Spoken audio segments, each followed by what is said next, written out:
ما خودم ماجر شخصا به سایت رو مدگیم دعوتنامه نی اوخی اکد من به عریضه و به دعوتنامه این لحظه است که کارمندان پلیس با لباس ملکی وارد دکان رجبی آدینه و صاحبکاری در بازار کولاب شدند.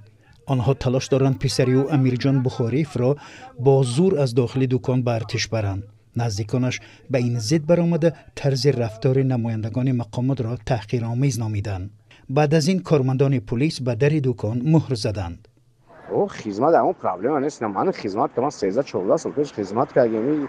از خدمت شرایط شون 100% میگم ماتا به پویسکا میومه بارم نگه ماتا یگون دعوتنامه دامت میگه با روزی اون 100% خدمت داره چی به درجه جمعیتی کار میکنه سبب چک مغازین رو پول میگیره محکم میکنه من همین قدرش فهمیدم مغازین رو چی محکم میکنه ما اون نون خه اون سومی دولت میسپریم.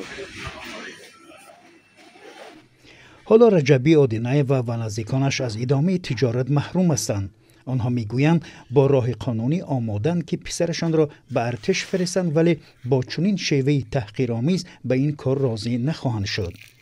یک منبع در شعبه کارهای داخلی کولاب به ذکر نامش به رادیو آزادی گفت که از این حالت خبر ندارند ولی دستور گرفتند که در دایره قانون در سفربر کردن جوانان به ارتش سهم گذارند.